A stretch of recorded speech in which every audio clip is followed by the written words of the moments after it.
Good evening, everybody. Welcome in. Come on in. It's good to see you all. For those of you who are joining us live, and those of you who are going to be watching the replay, thank you all for joining us tonight. We have a very, very interesting topic in honor of Father's Day, which we know has passed. But one of the things we talk about during the month of May is about being a woman and an entrepreneur. And this month, we're going to continue that conversation, but we're going to have this conversation from the position or the mindset of the men. And the conversation is going to be around how do you be a present partner and parent while building a business? Because all of us are building these businesses, and if you have a family, whether it's a spouse or children or even brothers or sisters or nieces, nephews, your parents, you want to be able to do something for your family. And many of us are building for legacy as well. And the question becomes, how do you do that and keep your marriage intact? How do you do that and keep your relationship with your children strong? How do you do that and it's only one of you, but you're stretched so thin across so many people that you want to love, you want to serve, and at the same time, you want to build a business? And even more so for those of you who are bootstrapping businesses where you have a job. So you have a spouse, you have children, you have a job, and you're building a business. And you got to take care of yourself in there somewhere. So how do you do that? And I want to start this conversation off. And while we're waiting for our guest speaker to come in, Marlon Smith. And Marlon, I think Marlon does quite a bit of work with many businesses. I met him at a Millionaire Mindset conference in Philadelphia a couple of years ago, and he actually works with um, Dr. Roberts, who is a billionaire, and I mean Dr. Smith, and who is a billionaire. And one of the questions that I had for him is, how do you raise children that are not entitled, not spoiled, not brats? How do you do that? Because you can spend all this time, and then the children that you raise, they're nothing like what you want your children to be or to represent. So as we go through this process, Dr. Michael Roberts, he and his brother, they have built quite a few businesses around the world. And Robert Smith, he's a billionaire, quite a few businesses around the world. So these are the people that Marlon works with. He works with billionaires. And he actually has runs a group that is called Rigs. And this group is for millionaires who are mentored by these billionaires. And they invited us to join their group. And it's amazing how much we have learned in terms of how you go through these steps. And Dr. Roberts, he's written a fantastic book. I mean, absolutely, positively fantastic book, teaching you how to actually put this into action. And his book is called Action Has No Seasons. It's called Action Has No Seasons: Strategies and Secrets to Gaining Wealth and Authority. And his book, I think, is fantastic. Everything that he writes about is related to action, and he calls them, I think it's actionaires. That's what he calls them. He calls them actionaires. His other book is called Action Has No Season 2.0: How the Actionaires Develop All Possibilities. And so when I talked with Marlon about this topic, you know, I thought he was a great example because he's married, he has children, and he's doing exactly what we're talking about. So let's get this conversation started, and we want to hear from starting with men that are on tonight. So, Tehran, can you hear me?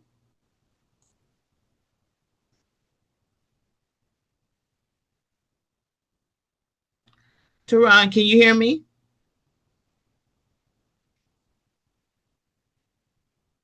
I don't know. Carolette, can you hear me? Okay. So Yes. then, okay. So then, once Tehran comes back in, team, can you let me know? So I'm just going to start asking everybody that's on with us tonight what you do to be a present partner and parent while building a business. So Andrea, what? Let's start with you.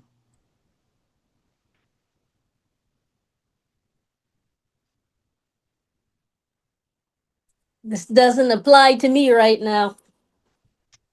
Why do you have family? Yes, I have family, but no children. But if you have family, you want to be present with them, right? To an extent, Wait a minute. Why do you say to an extent? things aren't the way they were years ago. Well, decades ago. Oh, okay. And okay, so what about friends? No, just some associates. Oh wow, Andrea. Mhm. So that's challenging in life to not build a community around you, especially while you're going through the stresses of building a business. So that's one of the things we're going to talk about. How do you build that community around you and that community for your family? Because as you mature and you become older and get married and have children, you're going to want to have a community around your family. And especially if you're building a business, you're going to need a community around yourself. So, all right, Cassie, Hello, I see me. how are you? Fantastic. How are you? We can barely hear you, Cassie. Oh, Mark, is this better now? Can you hear me It better? it's a little bit better. Mhm. Okay, let So, me change it to better in here. Right. So you wanted me to answer the question is yeah. how what do you, How do you be a present parent, present partner, and parent while building a business? okay, so just like Andrea, for me, I'm also not a parent, nor am I married just yet. But Okay. I believe that's a chapter that's coming for me next, but I will answer it the same way that you asked Andrea. It's just about community. I would say that I'm in that season of my life where you are evolving and friendships or relationships or the community that you once had as you move into a different space in your life, some relationships fade away, and you have to be comfortable letting go of some relationships, whether Mm-hmm. that be family, whether that be, friendships, and being comfortable in that season of solitude while God moves you to the new spaces that He's calling you to. So that's where I actively am. Mm-hmm. I think how I'm navigating it is truly allowing myself to be still and present and use discernment, because sometimes I think that entrepreneurship and when you're pursuing something that you have not seen be pursued before, it can be a bit challenging because you don't really have people around you that you can relate to. So I think I have the the business that I'm building, I have community. So other people that happen to be doing the same thing that I lean on that as of Mm-hmm. I'm allowing God to lead the people that are right for me to me. Because there's a lot of shedding happening right now in my life. So let me ask you, what is your business? So I'm a life and financial coach. So specifically the financial side of things. I spend my time educating people on money, how money works, how to save and grow their money tax free, risk free, retirement planning, helping businesses save on taxes, maximize on profits, things of that nature. So that's the financial coaching side of things. But on a life coaching side, it's really helping people reconnect to their God-given identity, empower them. Okay. And so, are you a certified financial planner or anything like that? Say it again. Yes, I am. I'm certified in the financial field. Yes, I do have my certifications in both. I'm a certified life and financial. Oh, okay. All right. So it's very interesting you're on the call tonight. That's actually something that we were talking about in our private VIP group, which is, but I'm going to talk about that at the end. But, but in terms of, but I definitely hear you about seasons and where you are. But one of the things with business that we're going to talk about is not just contacts, but relationships. And so the skill set, the muscle to build relationships, which is something that you get in community and something that you get in marriage and other relationships and being a parent, it's very, very necessary that you build that muscle in business. So, Carolette, what about you? Being a present partner, parent, or whoever you're in relationships with, or your family, siblings, parents, how do you be present while you're building Not your business? not married as of yet. I have one son, one grown child, and he stays in Europe.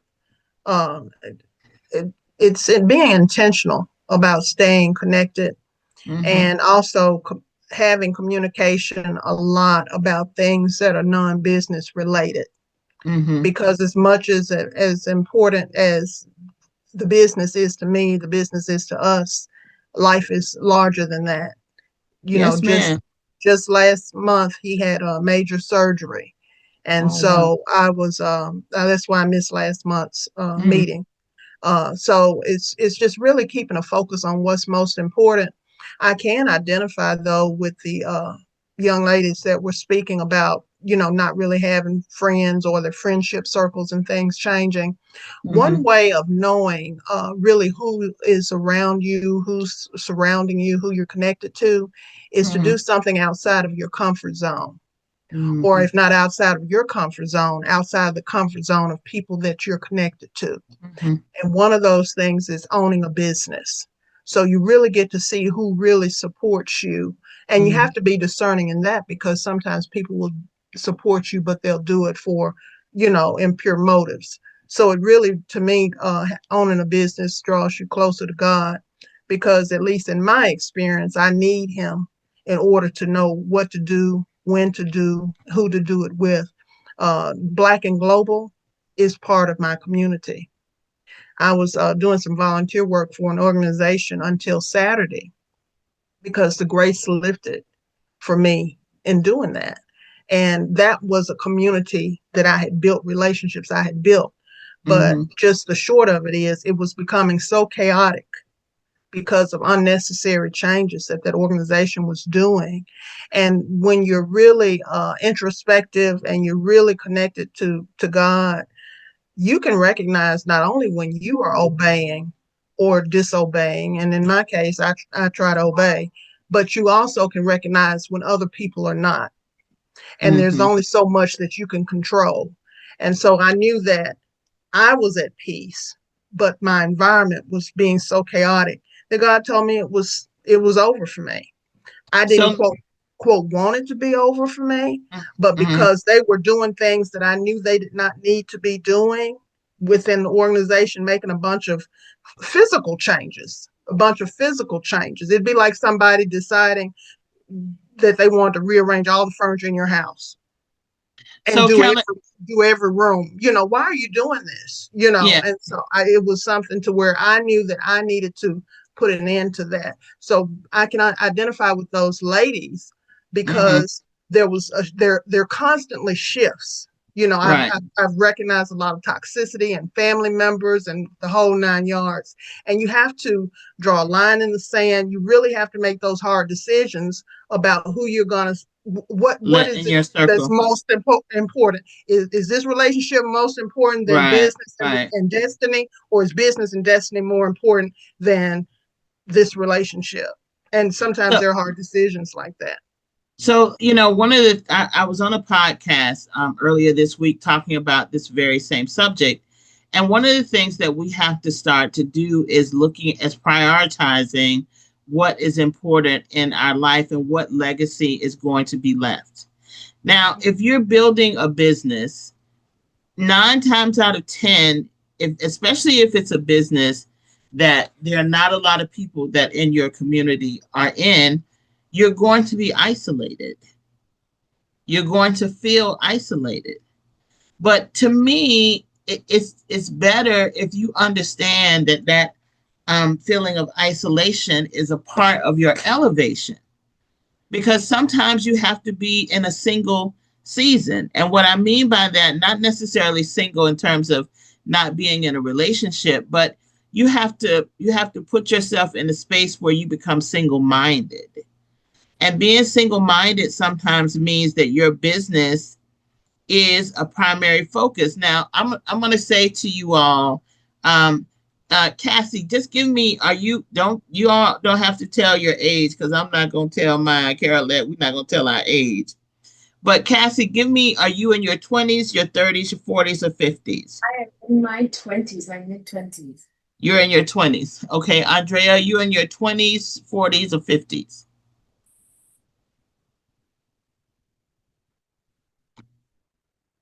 You're still on mute. Can you hear me, Andrea? We have some bad weather going through our area, so I'm not sure if that's impacting it. So, Carolette, and I know we're in the higher ages. I'm just gonna say it like this. So I'm gonna talk to because we still haven't heard from our keynote speaker.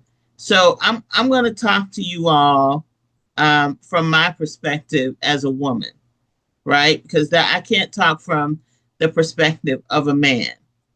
But I'm going to take this opportunity to share some thoughts with you all, because you all are younger women. And let me ask, Precious, are we live streaming this? Yes, we are. Okay. So, because me being on the internet is not my exact favorite thing, but I'm going to roll with it anyway. Um,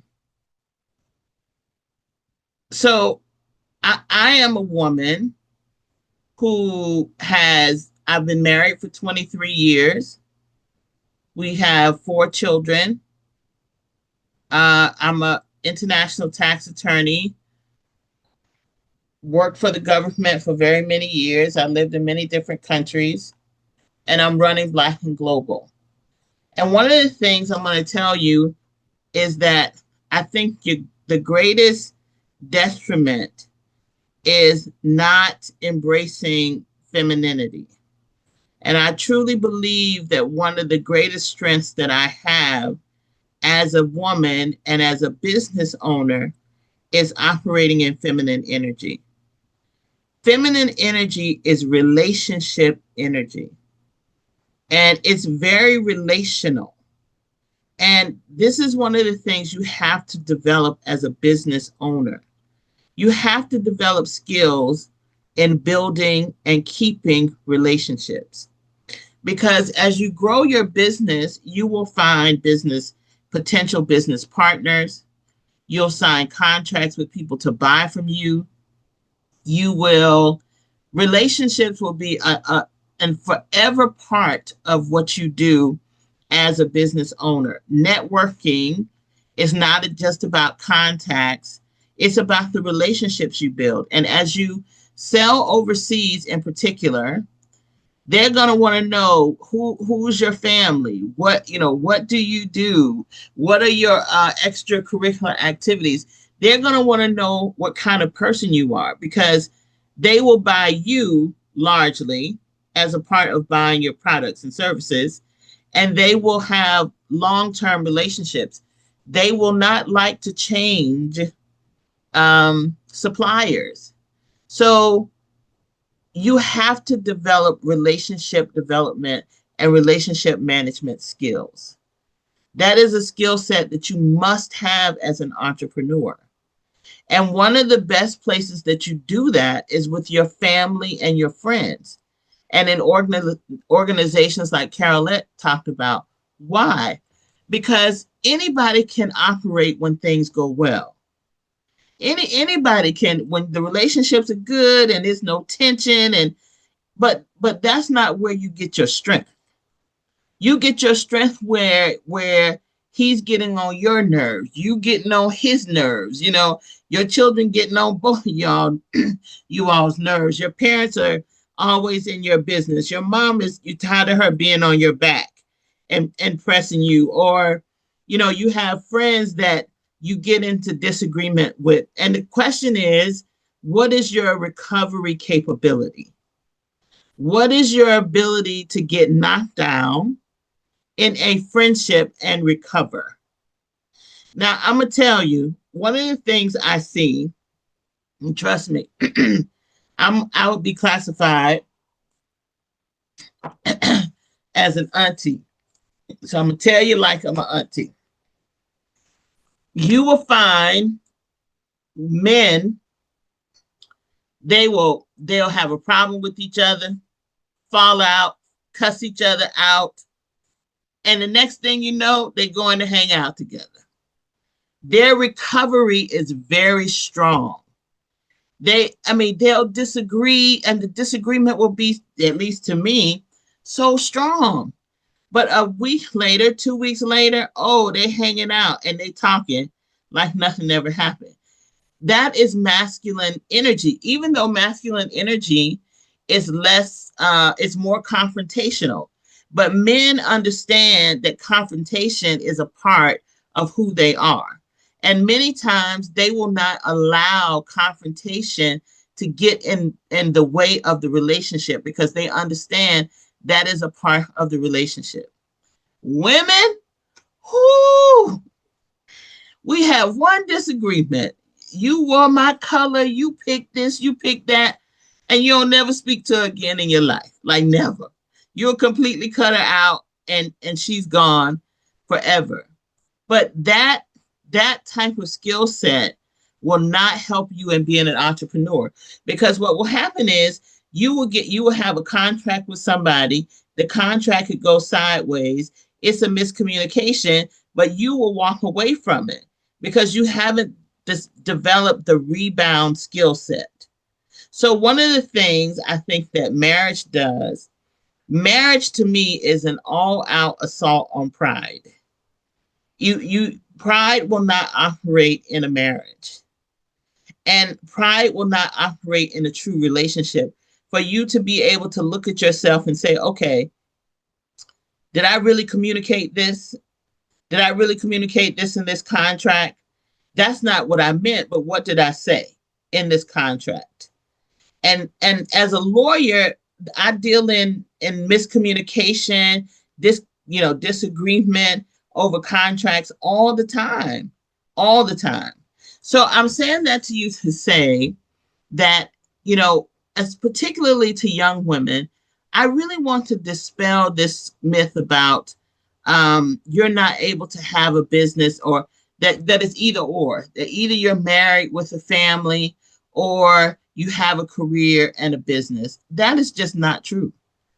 I'm a living example of that. It is just not true. And I also want to dispel this concept that if you are running a business, you're a boss babe, and you're masculine and you're hard. That is just not true. It absolutely is not true. So as a young woman, and you are, and Carolette, I'm going to include this for us too, but having a relationship, getting married, developing a family, you don't have to choose that or have a business or a career. You can do all of them. I don't care what anybody else says. And most of the people who are running their mouth on the internet don't have either. But I can tell you, I have all of them.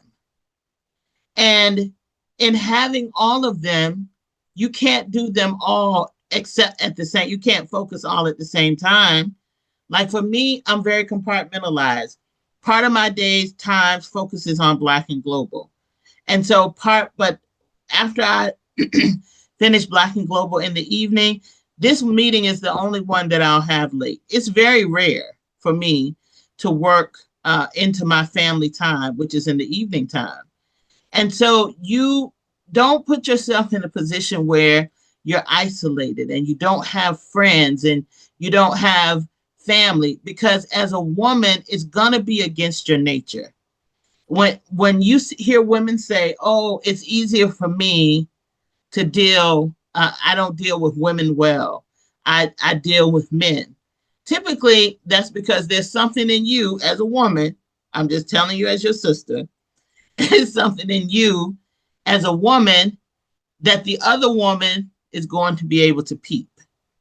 And you don't want to create an isolated lifestyle, because if you create an isolated lifestyle, because relationships are hard, and you grew up with a family where there's always tension and confrontation, and you just rather cut people off.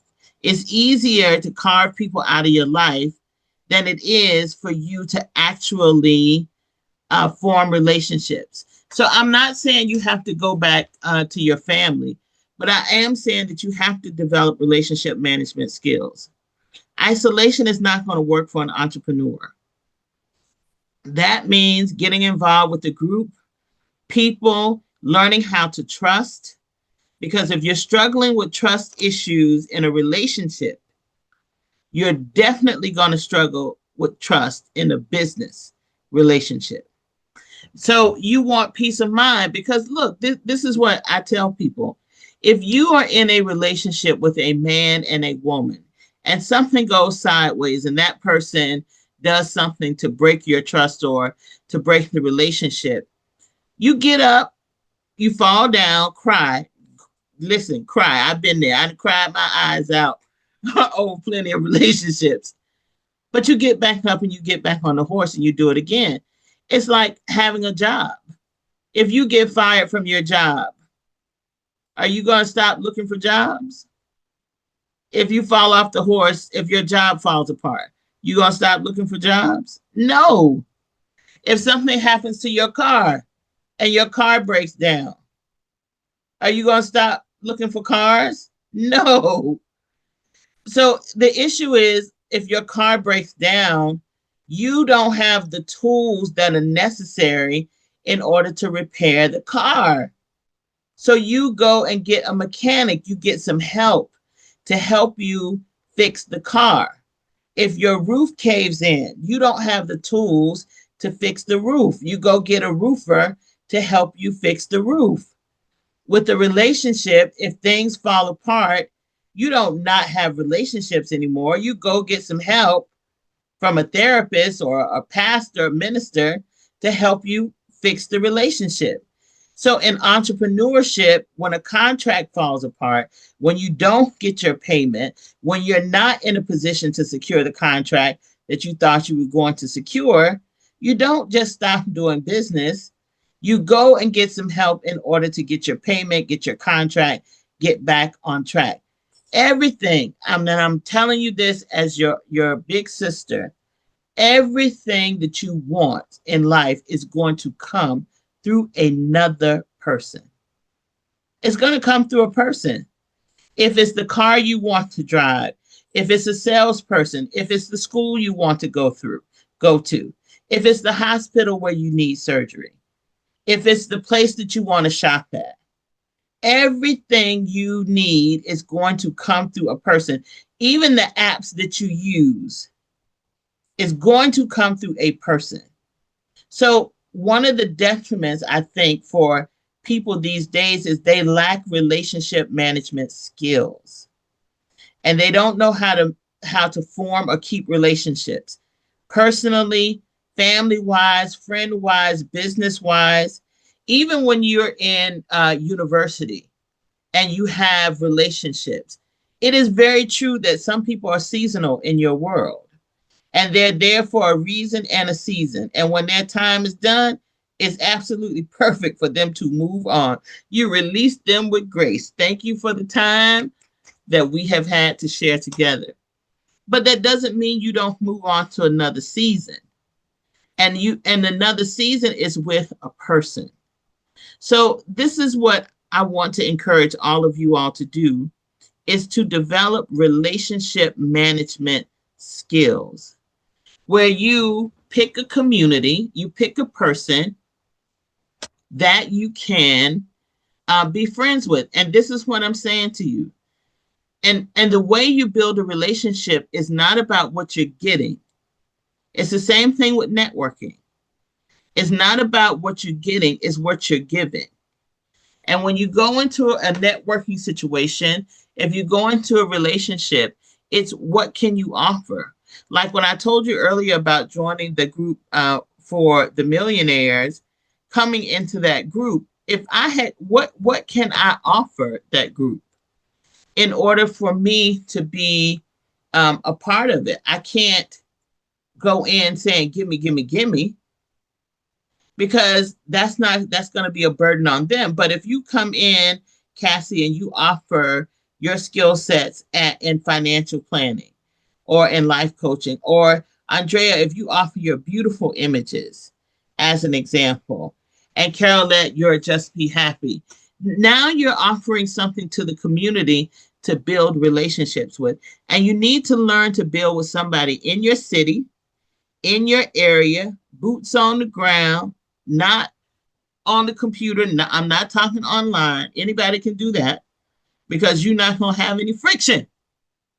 I want you all to have friction, to learn how to manage disappointment, to learn how to recover.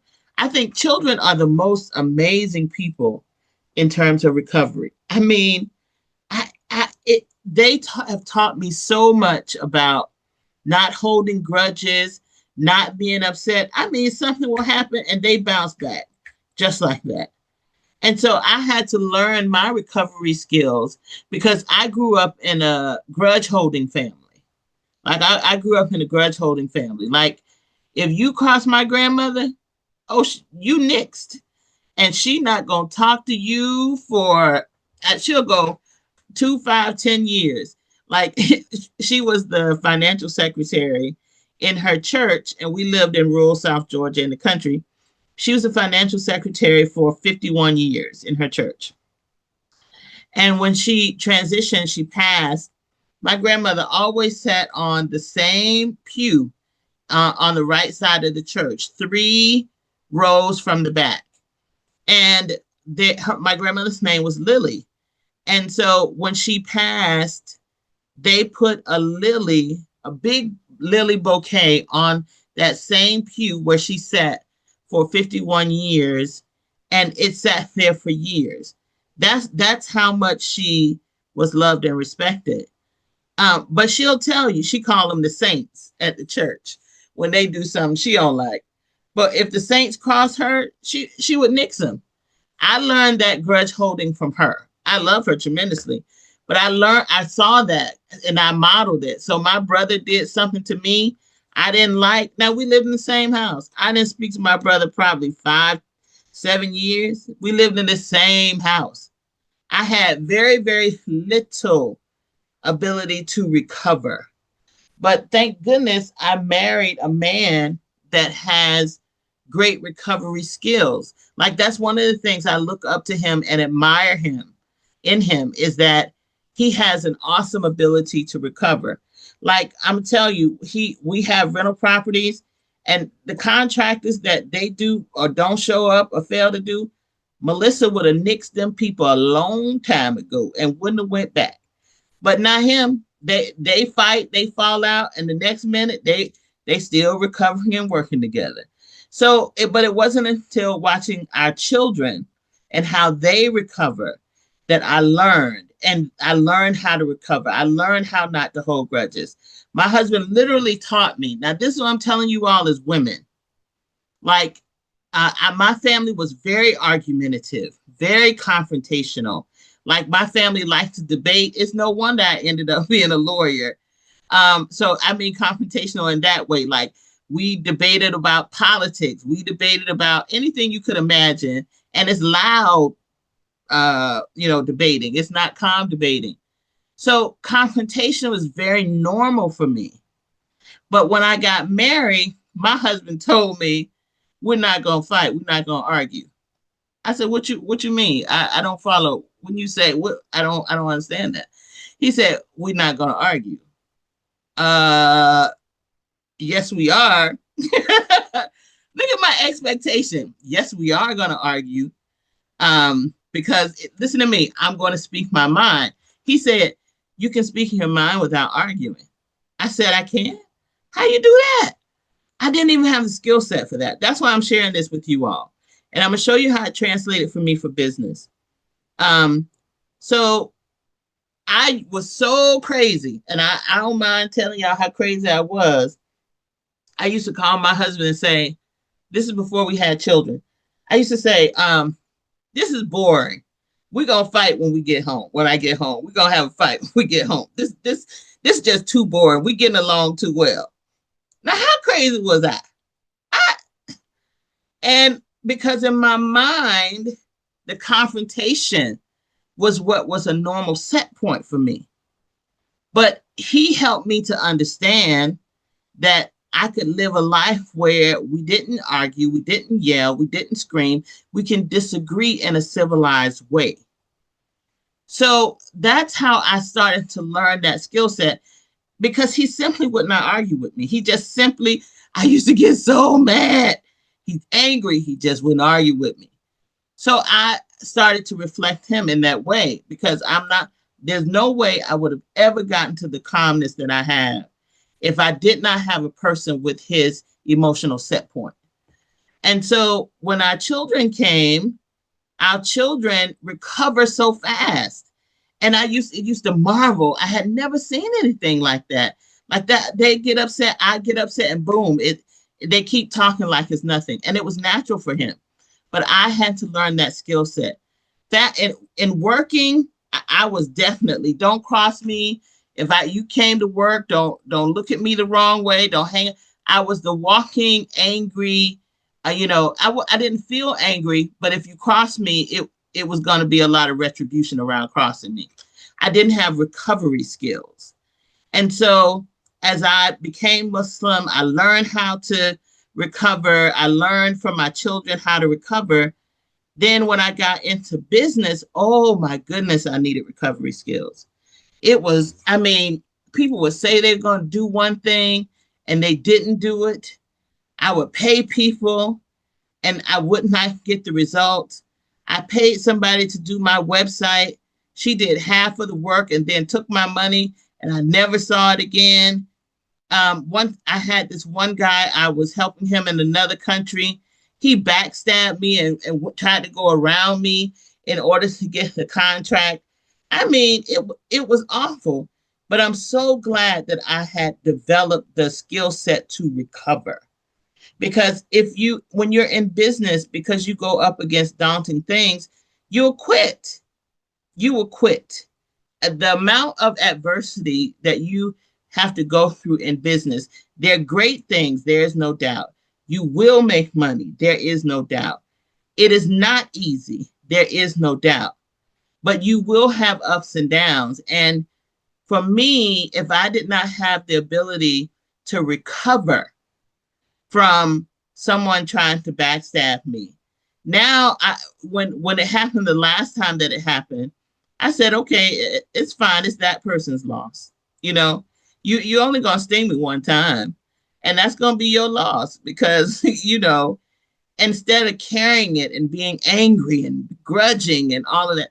So I just want you all as women to understand that when you're in this season where you're focused on your business, when you get to be 80 and 90 years old, your business is not going to mean much in terms of being around you to love you and to, be the ones that's caring for you.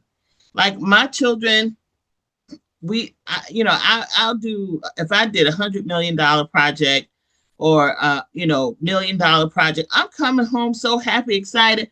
Oh, it's $100 million. I'm so elated. I'm telling my husband, you can see the exuberance coming off of my face. My child says, "Mommy, what's for dinner?" What? What's for dinner? That's all he cares about. That so when I get to be 80, 90 years old, I said to myself, Melissa, they're not going to say she was a great businesswoman. She helped a lot of businesses around the world. They're not going to say that. Or if they do, that's not going to be the greatest thing they're going to remember. They're going to remember, oh, she loved me. She was kind to me. She was there for me. She made the best dish. She always made a great meal for this or that. And no, I'm not telling you that I cook every day and I'm no superwoman and all of that, but I got my key meals down. I got my signature meals down now. Well, that's what I want. I know what I want them to remember. But my point to you is to say this: as you build your life, you don't want to build it in isolation.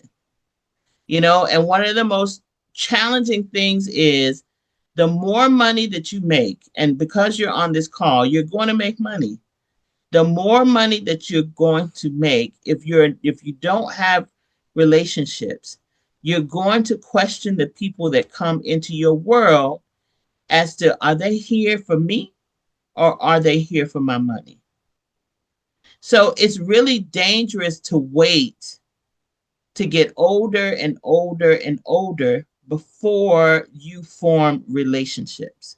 No, don't wait. Don't wait. Form relationships now. Just make it with people who are doing what you are doing. And you want male relationships and female relationships. And let me tell you, you need both of them because that's what you're going to do in business. That's what you're going to do in life. If you have a conflict with men, that's something that you need to work on. If you have a conflict with women, there's something that you need to work on. There's something about masculine energy that rubs you the wrong way or makes you feel insecure. Or there's something about feminine energy that you just don't quite trust, or you're unsure or you're uneasy about.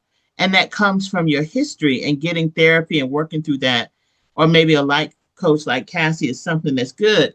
But if you want to be in a position where you are financially strong, well, let me start first. If you're spiritually strong, and you're strong in your spiritual walk, whatever that is, whatever you choose, the beautiful thing about this country is you can choose your spiritual walk, whatever your spiritual walk is. And then whatever how you see yourself, your personal relationship, and then your spouse, and then your children, and then your family, and your business, and your career, all in that order, because you have to put yourself in a position where when your children are gone, now your spouse is a stranger. You don't want that.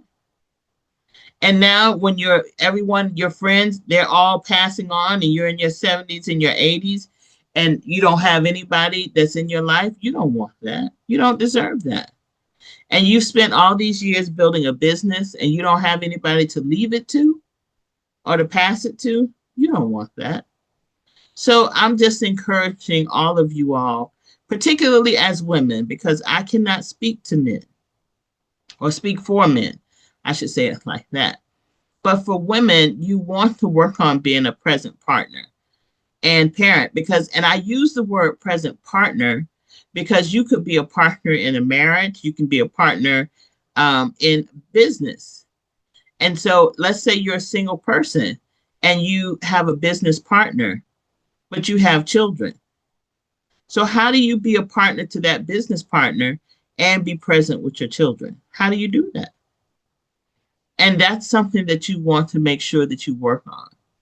So with that, I'm going to ask you all to come off and give some comments about what you heard me say. We have about 15 more minutes left, and then we're gonna wrap it up. So we started with Cassie last time. Andrea, let's start with you. What do you think about what I shared? I know it was a lot.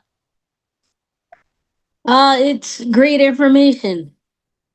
And so I guess I'm gonna have to work on that, not cutting people off and being done for good. That's you. That's how you do it. Yes. Yeah. You don't you have a fantastic business. You have, but you're gonna definitely face adversity. So if you go out and you find friends, and listen, here's the thing. I Um, take that back. I do have one friend that has been my friend for over 10 years, that lives in Connecticut now. mhm. And then I have another friend that I talk to here. But other than that, no, no friends.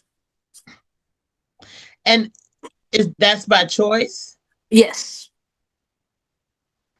Okay, we're gonna work on that. Melissa, we live in different times now. Everyone is out for self now. So when you're always too nice, it's got to stay to yourself. But Andrea, if you say everybody is out for self, then you're going to attract people who are out for self. But if you say that people, I attract wonderful people, you have to put out what it is that you want. You're a very nice person. And my husband is like you. He's very he's a nice, just a nice person.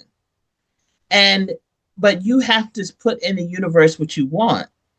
I attract wonderful people. I attract kind people. I attract people who appreciate my kindness. And when you start to change the way you think, I attract business partners who see the value in my work. I attract financiers who want to invest in my business. Because if you think everybody's out for them, you're always going to go into business deals with suspicion. And you don't want that. There's no reason you No, should be saddled with that.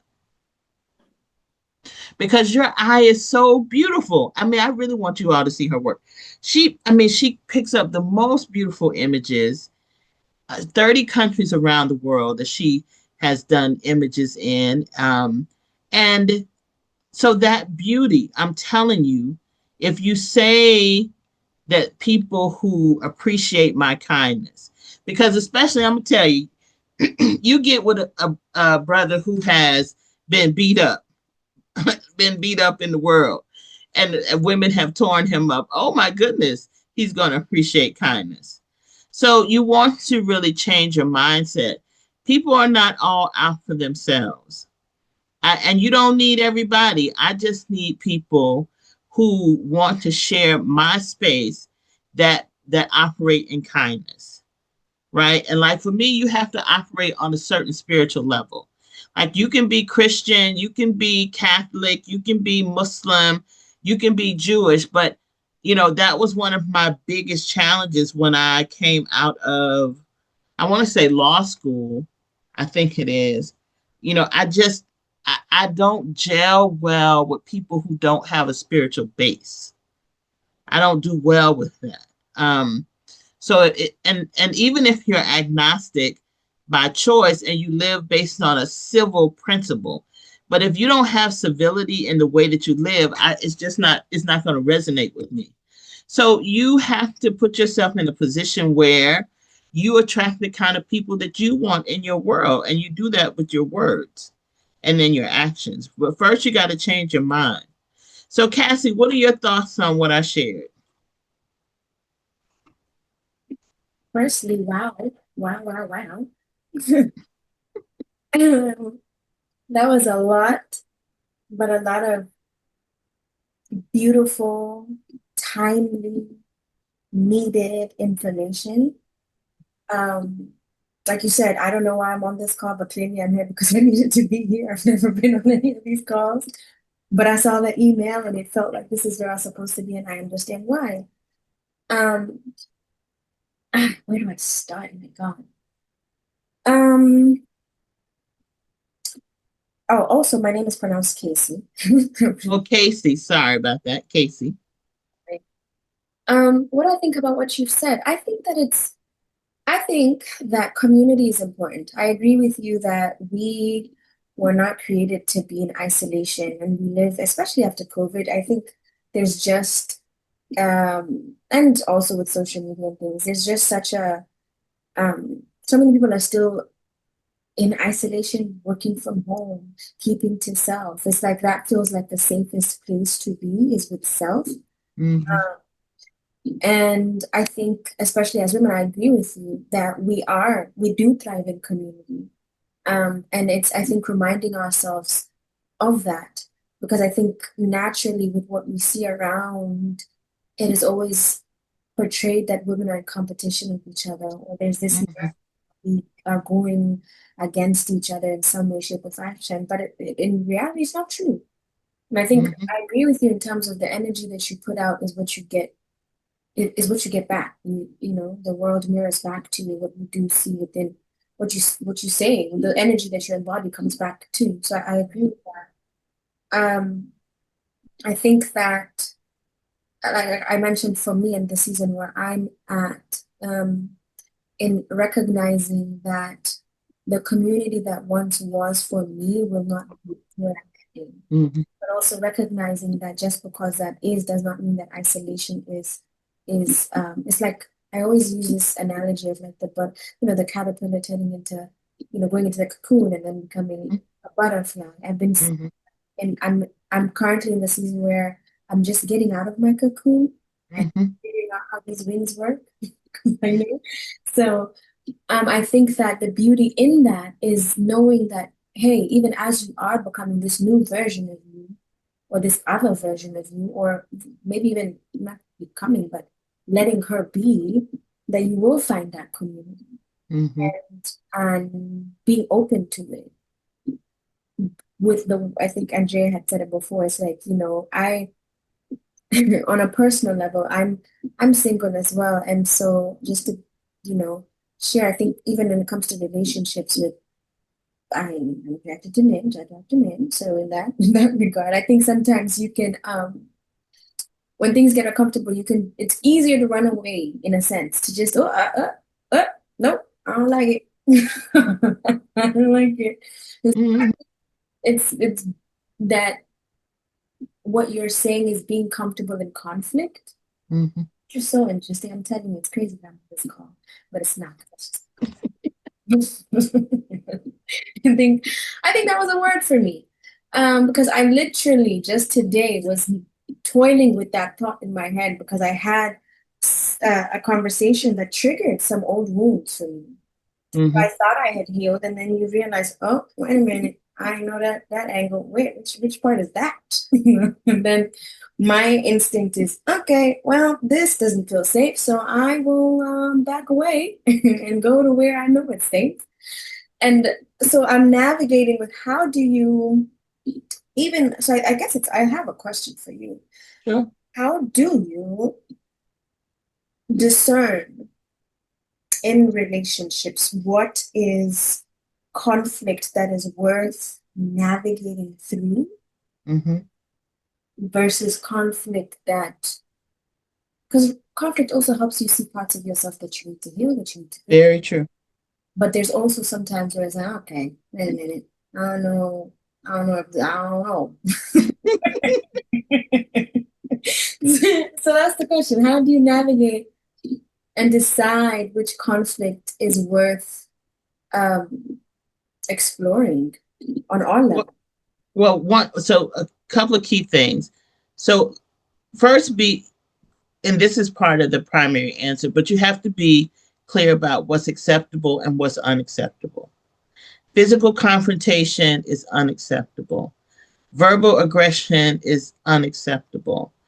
Abusing me, tearing me down, demoting me, those are all clear actions of things that you move away from, right?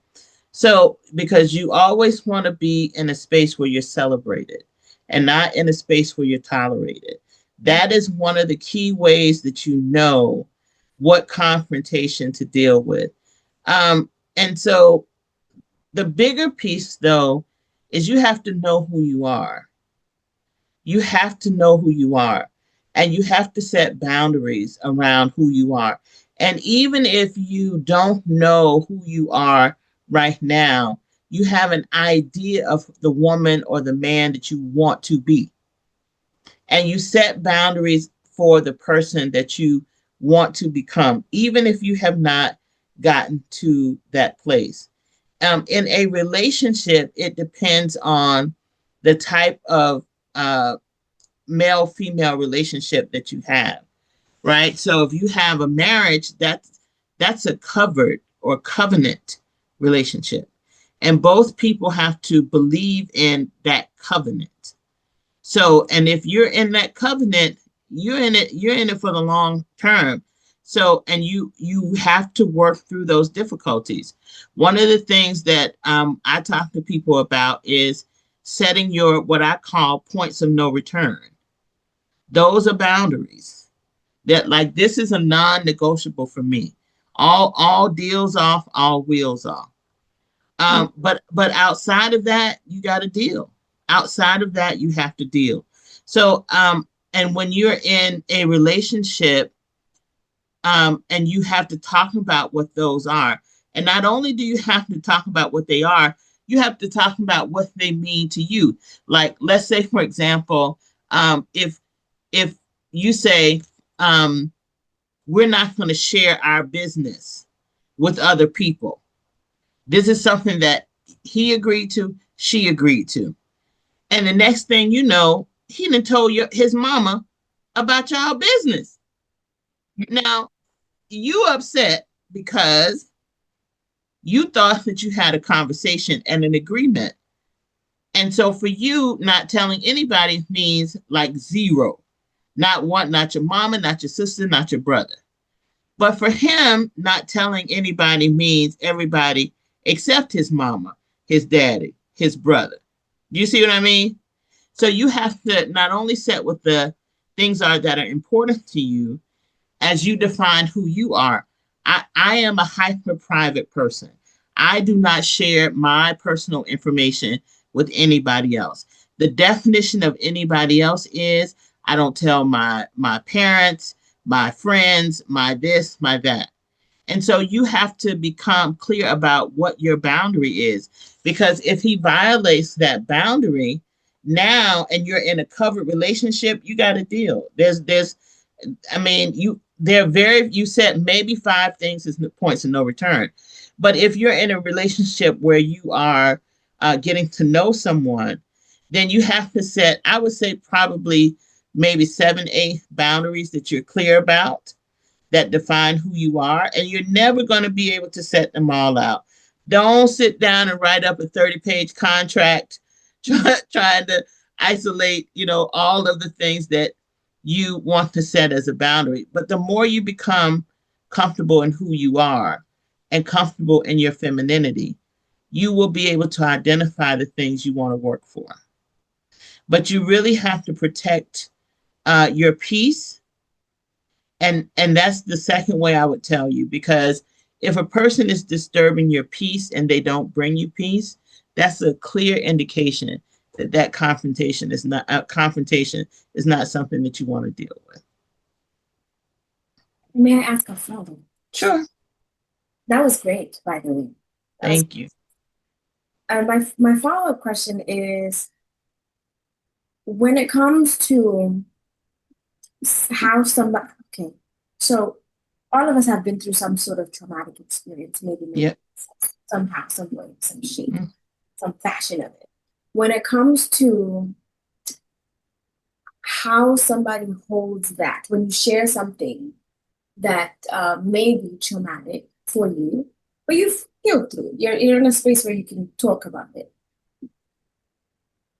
It's a two-part question. So there's a delicateness that it holds because it's your trauma.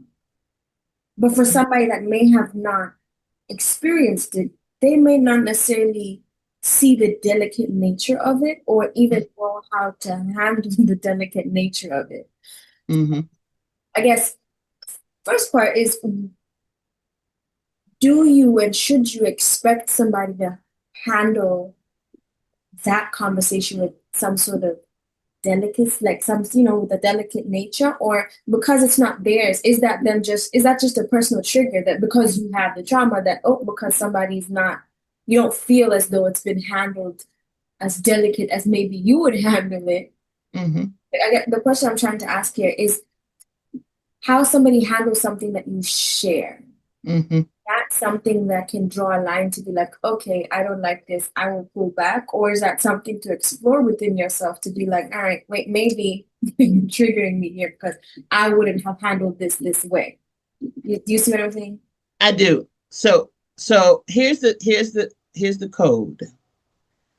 When you ask something or you pass something to somebody and you don't direct them on how you feel comfortable with it being handled, you give up 100% control over what that person does with that information.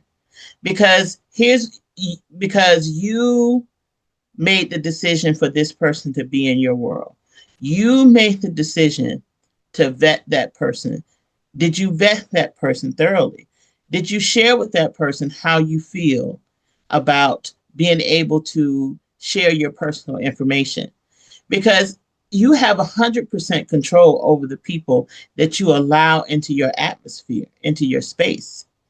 But so you chose, if you choose, not you specifically, but I'm saying if a person chooses to bring someone into your space, into your experience, you have the ability to vet that person and say, I really want to share something with you that's very delicate for me, but I'm not sure about how you handle delicate information. The way that I handle it is I just don't share it with other people. And I'm just wondering if we're in a space in this relationship where I can share with you and I can ask you to keep my information confidential in the way that I would do it. Now, one of the things you have to balance is having control issues because when you say that the other person you would not have handled that way, one of the dangers that you run into is when you have to control what that person says. Like you can only receive information if it comes in a particular funnel. You can only distill information if it goes out in a particular funnel. And that funnel has to be the way that you would handle it. And if you deviate outside of these boundaries, then you violated me. Whereas that person may never have dealt with that before. And they did not necessarily put as much charge on it as you have because it's your personal information. So I would just encourage anyone, and it stages to a relationship, right? It stages to getting to know people. When you get more serious, certain things you want to hold closer until that person has demonstrated that they care enough about you to keep your information confidential. And you guide people, you share with people, you tell people how you want to be treated. It is so true. You teach people how to treat you. You teach people how to respect you. But is that a canceling offense? I would not think so. And you know how you can tell the difference? The intention of the person. See, intention is so key. It's like the difference between being aggressive and being assertive. An aggressive person, their intention is destruction. Same action, same action. They can raise their voice, same action. But an assertive person is interested in passing information and setting boundaries. And so the intention of being aggressive is destructive, and the intention of being assertive is informational. So the person that you're dealing with, if you look at what is their intention, are they trying to hurt me? Are they trying to destroy me? Are they trying to tear me down? Or are they trying to give me information? Or were they just ignorant and just did not know? But you don't want to just throw the baby out with the bathwater. You really want to give people the opportunity to recover. And if you did not instruct them, I would tell them, listen, you really hurt me. I mean, you really hurt my feelings. I feel really violated. And so, even if that person after that decides to share something else that you've given them in confidence, then you got your answer right there.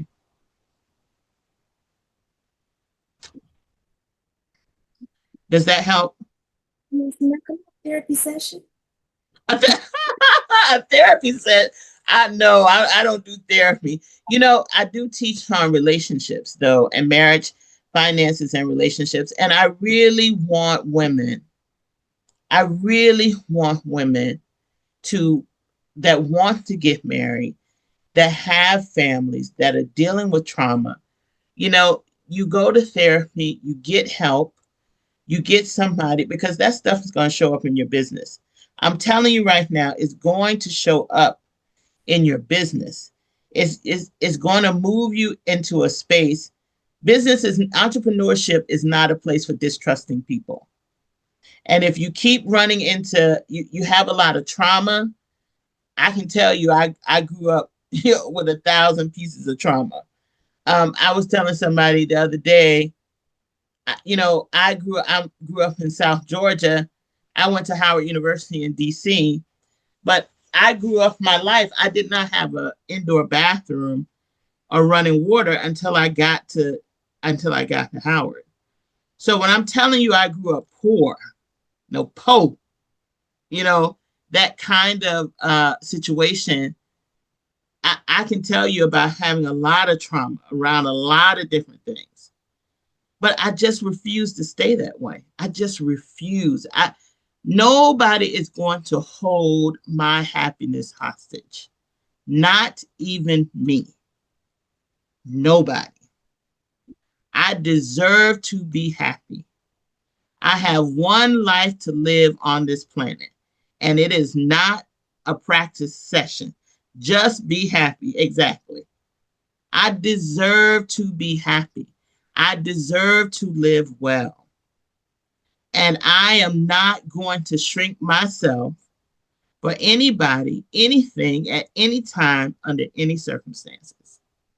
And so, as a woman, you need to clean up whatever you need to clean up emotionally, spiritually, because you don't want to, you're going to keep attracting that.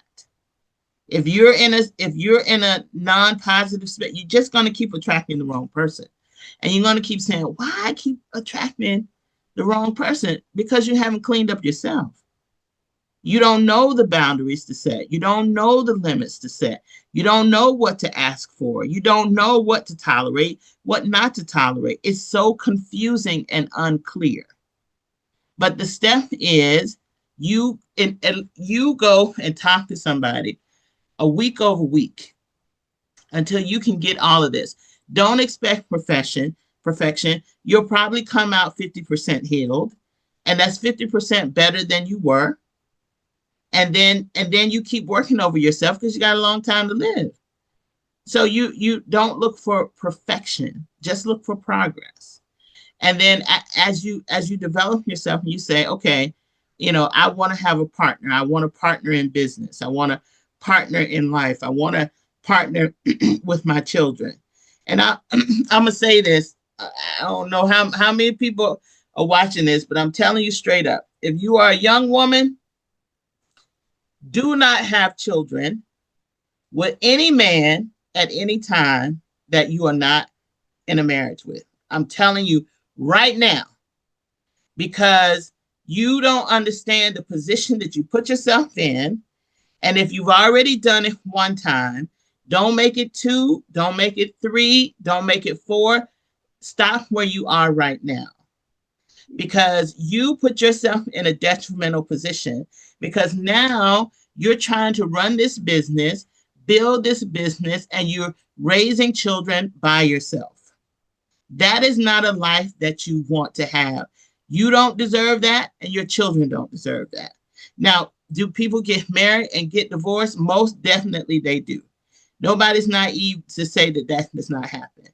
But as a young woman, if you want the best chances in life and you want to be married, that is a key. Everybody doesn't want to be married. And if you don't want to be married, I'm not talking to you. I'm not a good fit for you. I'm a married person. But if you want to get married and you want to build a life with someone, first you have to stop lying to yourself and saying, I don't want to be married. Because if that, you got to ask yourself, is that really true?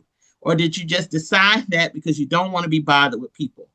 And you've been hurt so many times that you're just numb to being hurt and you don't want to deal with it. Well, if you're going to run a business, you're going to have to deal with it. Because even if you never get married and you never have children, you're going to have to deal with people. So either way, you're going to have to do the work. You got to do the work. You got to get your own house in order, get your own emotions in check.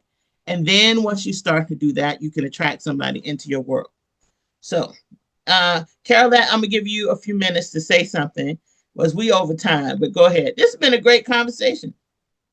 It Go ahead. has. And I'm a true believer that whatever is supposed to happen does happen. Yeah. And so tonight is what it was supposed to have been. Our mother died when I was 3 weeks from 12. Mm, Our father died when I was in my 20s. mm, So I move around in the world a lot different than most people do. mm, In the last year, I've lost about 7 classmates. mm, So it helps to put a lot of things in perspective. mm, What you think is important is really not that important. And one of the things that stood out to me about what you said was, you didn't say it like exactly like this, but at the end of your life, what is going to be most important? mm, That is what you really want to be successful at. So all relationships cannot necessarily be restored, and all relationships don't necessarily need to be restored. mm, But knowing who you are, why God created you, what you're supposed to be doing, if you get clear on those things, it really helps with the process of uh, alleviating the people, places, and things that are not supposed to be there. I mm, will say this, we had a meetup when we went to Miami. mm, An idea I had was that if and when we have a meetup again, we should have 2 parts.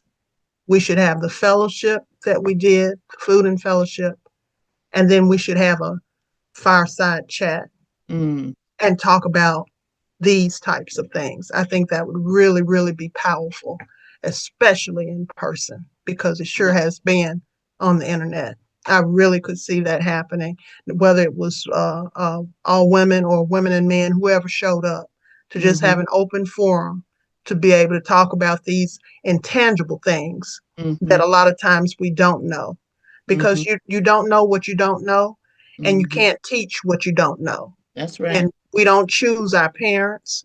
And so just like they can't, well, other than adoption, they can't choose their own children. Mhm, And so you're susceptible to whomever is over you. mhm, And they may or may not have the tools in the toolbox to help you, because mhm, they may not have had the tools given to them as well. So mhm. tonight, it's really been great. It's really been great. And it's a whole different perspective being on the other end of the age spectrum, too. You know, when I was in my 20s, I really was in my 50s Mm, based upon the life, the way that the hands of life dealt me. I grew up early because mhm, everything changes.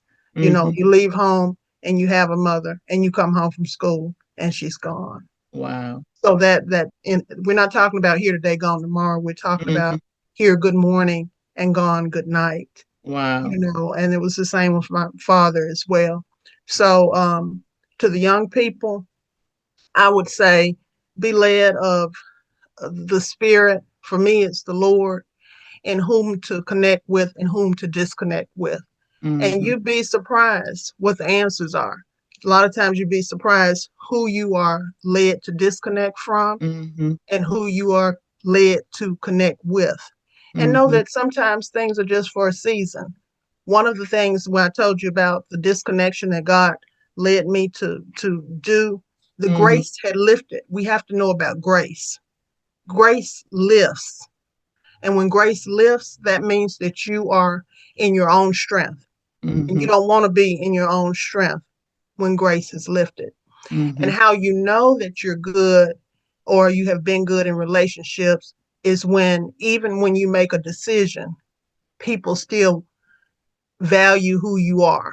Or if they don't still value who you are, they know now who you were. You know Mm-hmm. how they say you don't miss your water till your well Yeah. runs dry, that type of thing.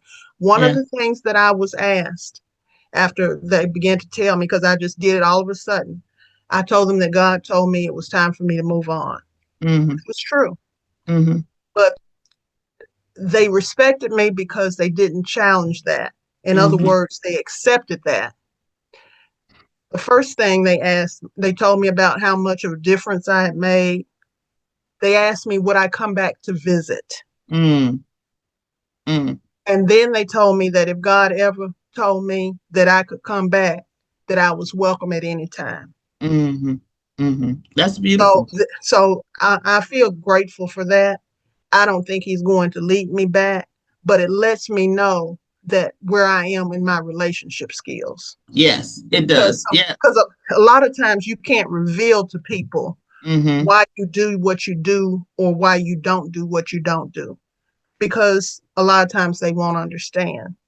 But Mm-hmm. time has its way, and experience has its way, and God has his way. And that's what the 2020 is all about, not just COVID-19, but being able to look back and see now what you didn't know then. Thank you for Yes. these moments. Thank you for Yes. these moments. Yes, ma'am. So thank you all for a great conversation tonight about being a present partner, and that's partner on different levels and parent while building a business and developing relationship management skills, which are, essential in your personal life. And that's where you get in the boxing ring. Your family, the beautiful thing about family is you can fight, but you still family. I mean, it is what it is. You can fight and you're still family. But when you can do that with friends, that's a true friend. And when you can do that in a relationship, that's a good relationship. And so, one of the things you have to look at is you used a great word, amazing. I call it amazing grace, because you have to ask yourself, would you want to receive grace? you know or do you have an arrested development where in your mind that person is only where you experience that person, and you don't give that person grace? You don't think that it's possible for that person to develop not past your boundaries, because boundaries are boundaries. You not past your boundaries. I'm not talking about that. You set those and you keep them in place. But if you want people, who you were at 15 is not who you are at 25.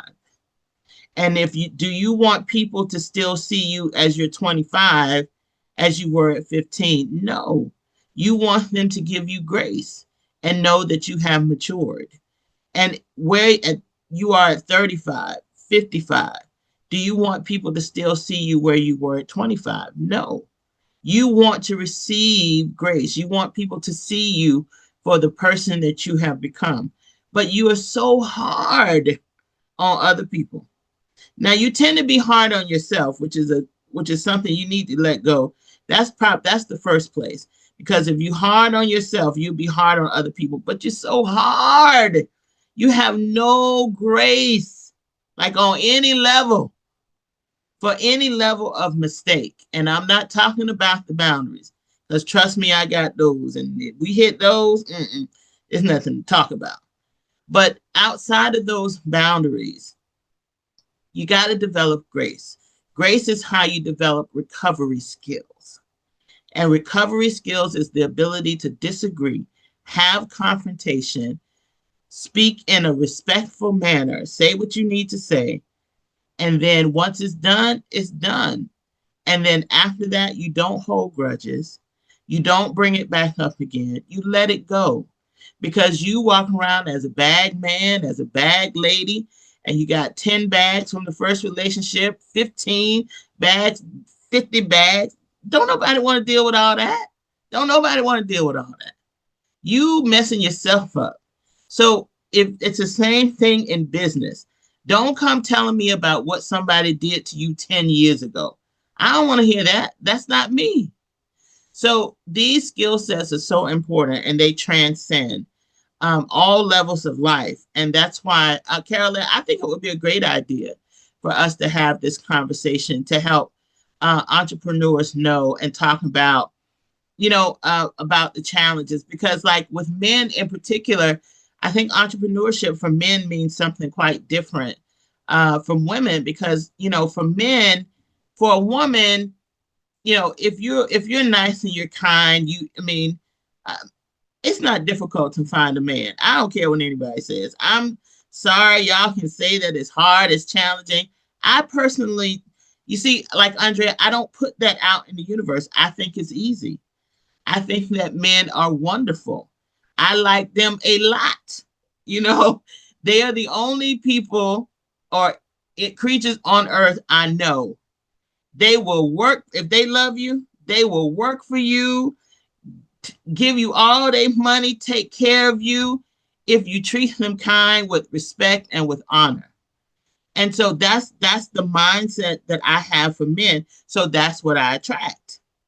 So and I say that to say that if you for men, business is very different because nobody's going to coddle them. Nobody's going to go out. No person in their right mind. You might have some women that might be looking for men to take care of, but the majority of the time, it's a man looking to take that will take care of a woman.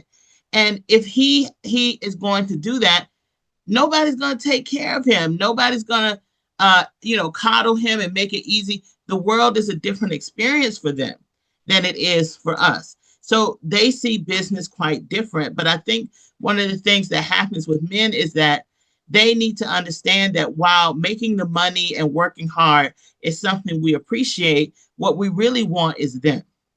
What we really want is them and their time. And there are ways that you can build a business as a man, as a woman, and still be present in your relationship and you're still present with your children. Because that's the big mission for me. I don't want to take all of these businesses to other countries in the world because listen, we're on planes, we're in other countries, we're in different time zones. I'm telling you, this is the life that I live, but I have a solid marriage and I have wonderful children. So I'm telling you what I experienced because I'm hyper intentional about making sure my husband knows he is my priority. And my children know they are my priority over any business, any job, any career, any contract. There's zero confusion in that for me. And so, because I give them that level of respect and honor and love, they make it easy for me to travel the world and do, all the stuff I'm running. I told my husband, I said, listen, man, you could have married a much easier woman than me. You could have married somebody who go to work from 7 to 3:30, come home. You could have married a school teacher who's off during the summertime and the wintertime. You could have done it much easier. But no, you got to marry somebody who want to traipse all over the world and live in different countries and do all these big but he's the main one that promotes me, pushes me, encourages me. And so I'm telling you, I wanted to share that. And Carol, it may be something that I need to continue to share. I'm not a fan of being online or being on the internet, but I just see so many couples, that lose their way as they're building businesses. So many men that lose their families as they're building businesses, and women who lose their families and they lose their children, or they do all this work and the only thing the children know is money from them. No, you don't want that. You don't want that. You want to live a life where your children, your spouse and your children love and respect you and appreciate the hard work that you put forward. But they're not going to do that if you're not present. If you're not present. Okay. So with that, we're going to wrap up this conversation. Okay, Precious, I didn't talk about what I was supposed to talk about tonight. But like Carolette said, we just going to let it ride. It is what it was supposed to be. And we'll talk about it at another time. So, Say, let me say yes. one thing. I worked for 4.5 years as a computer programmer. And those 4 years was during the time of Y2K. For those of Mm-hmm. you that may not know what we're talking about, it's from when the year went from 1999 to 2000. The computers weren't programmed until that point, except for the last 2 years. And so all the programs all over the world had to be coded for 4 years. That's why nowadays they say, what's the 4 year digit rather than the 2 year? They hadn't prepared for that. Anyhow, we had to be on call for in case something happened. And the unit that I worked in, um, we rotated this beeper. And if you got the beeper during the Christmas week, you know, we were off work, but you still had to be responsible in case something happened. And just the way it happened, I was on call the 4 years that I was there, 2 years, I think, on the beeper. And the last year, it was intentionally done for me to have to carry the beeper. And my son was in middle school at that particular time. And just it put limitations on me as to me being able to do anything. I couldn't go out of town if I needed to, wanted to, what have you. But my whole point of saying this is that I had to make a decision because the computer programming, even though I have a degree in management information systems, I wasn't cut out for that. That's the difference between having a degree in something and then your life's work being something else. Mm-hmm. During that time, my son, I mean, I couldn't cut my head off. I was constantly trying to figure out what was wrong with my program. I couldn't leave the job at the job. I was constantly trying to figure out how come my program was in a loop. My decision to leave there changed the trajectory of my life and my Mm-hmm. son's life. So I'm saying all this, and I hope I'm not messing up the closing of your program, It's okay. but It's all just right. that sometimes you have to make decisions because what you choose to do, whether you have children or not, the Mm-hmm. people that are closest to you are going to remember what was going on that impacted their relationship with you. So, in other words, leaving that job that was so stressful to me brought stress into my home, which brought Mm-hmm. stress into my life with my son. And when I decided that I couldn't do that anymore, that immediately changed. So, in other words, he's not thinking all the way at 18 years old about me still trying to figure out how come my program is in a loop. I Yeah. made a life decision that changed how he views his childhood. Mm-hmm. I shudder to think what would have happened if I had continued to stay there based Mm-hmm. upon me having a degree in that field or based upon what my promotional opportunities may have been. It was not where I was supposed to be. And I thank God that I moved out of that space. So, in other words, maybe somebody needs to hear that just because you have a degree in something doesn't necessarily mean that that's where you're supposed to be. And Mm-hmm. sometimes our stress is brought on ourselves because we're in places that we're not supposed to be, doing things we're not supposed to do. And that can have an impact, a negative impact on those that are closest to you. And with that, thank you, Carol. That was very, very well said. So we're going to close out. I am your sister and servant, Melissa Muhammad. We are the Black and Global Business Network, globalizing our connections, keeping us in the black, and we'll see you around the globe. Good night, everybody.